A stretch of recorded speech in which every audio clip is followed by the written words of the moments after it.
गर्मियों की चिलचिलाती दोपहर, दूर दूर तक फैले सूखे खेत, हवा में उड़ती धूल और बैलों की घंटियों की हल्की हल्की झनकार।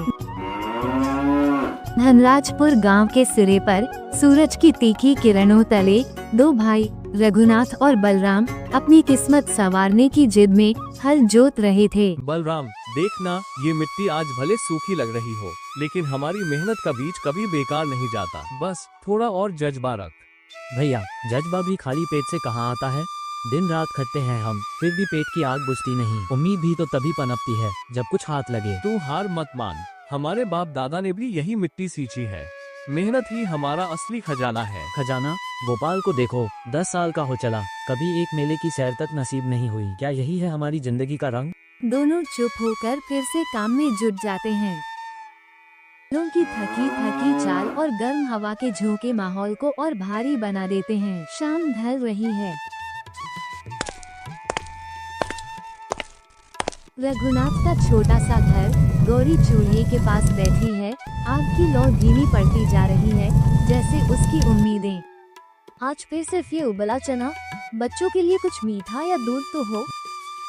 गौरी, मौसम बदलेगा तो फसल लहलहाएगी, बस थोड़ा और इंतजार से पेट नहीं भरता रघु।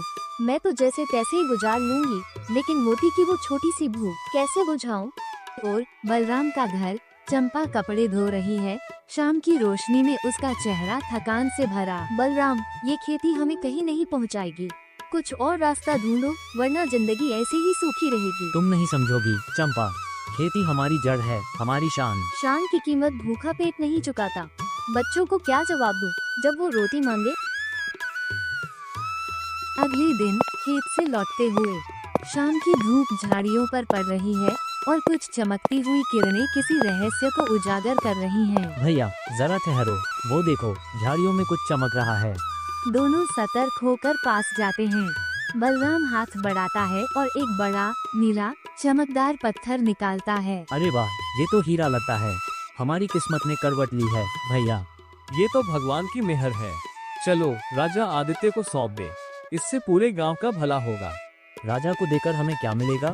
ये तो हमारी मेहनत की देन है। तभी पीपल के पेड़ के पीछे से साधु महेश्वर निकल आते हैं, जैसे कोई पुरानी कहानी से। ठहरो बच्चों, वो रत्न मुझे सौंप दो। ये कोई साधारण हीरा नहीं, चमत्कारी है। धन दे सकता है, लेकिन लालच सब कुछ छीन लेगा।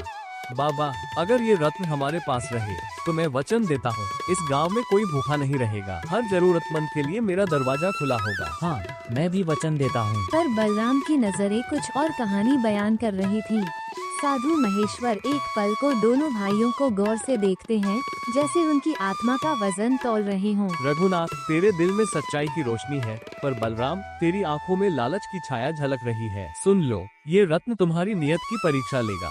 इसे संभालो, लेकिन याद रखो, जो दूसरों का पेट भरता है वही असली अमीर है। साधु महेश्वर धीरे धीरे पीपल के पेड़ की ओर लौटते हैं। उनकी आकृति धुंधली होती जाती है, जैसे हवा में घुल रहे हों। दोनों भाई चुपचाप रत्न को देखते रहते हैं। उनके मन में अलग अलग सपने उमड़ रहे हैं।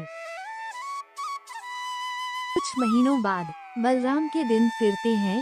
धन की बरसात, नई हवेली, नौकर चाकर और एक एक कर जमीनें खरीदना शुरू। बलराम, किसानों से ऊंची सूद पर कर्ज देकर उनकी जमीनें हड़पना ठीक नहीं, ये अन्याय है। मुखिया जी, इसे व्यापार कहते हैं।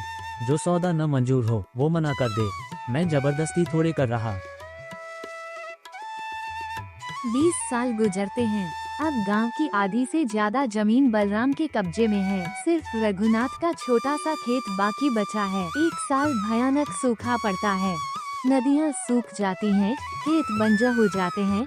अनाज का एक दाना भी दुर्लभ हो जाता है, जैसे भूख ने पूरे गांव को अपनी चपेट में ले लिया हो। बलराम भैया, बच्चों के लिए थोड़ा अनाज दे दो, भूख से तड़प रहे हैं हम। अनाज मिलेगा, लेकिन कीमत चुकानी पड़ेगी। तुम्हारे घर और बची जमीनें। ये तो सरासर अन्याय है। तू अपना ही गांव लूट रहा है। अन्याय नहीं, सौदा है। जो मंजूर हो वही आए। निराश लोग रघुनाथ के पास जाते हैं, जैसे आखिरी उम्मीद। रघु, अब तू ही बचा है। राजा आदित्य से गुहार लगा, वरना गांव तबाह हो जाएगा। राजा आदित्य सैनिकों के साथ गांव पहुंचते हैं। हवा में न्याय की आहट। बलराम, सूखे की इस मुसीबत में अपने ही लोगों को लूटना घोर अपराध है। तुम्हारी सारी हड़पी जमीनें किसानों को लौटा दो, वरना सजा भुगतनी पड़ेगी। बलराम का साम्राज्य धराशायी होने लगता है, जैसे लालच का महल रेत का हो गया हो। बलराम का बेटा गोपाल गंभीर बीमार पड़ता है। इलाज में सारा धन पानी की तरह बह जाता है। भैया, मैंने सब गवा दिया। लालच ने मुझे अंधा बना दिया था। अब मेरे पास कुछ नहीं, बस हमें अपने छप्पर तले जगह दे दो। तू मेरा भाई है बलराम, इस आंगन में तेरे लिए हमेशा जगह रहेगी। आ, साथ रहेंगे।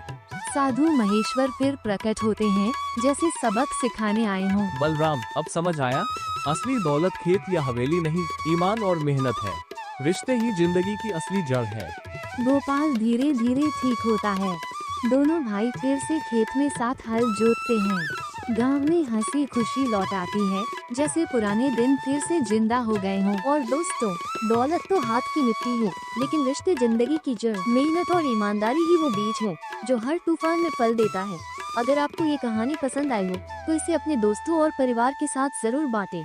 हमारे चैनल बन्नी टून्स को लाइक, शेयर और सब्सक्राइब करें, ताकि ऐसी ही दिल को छू लेने वाली कहानियाँ हर बार आप तक पहुँचती रहें।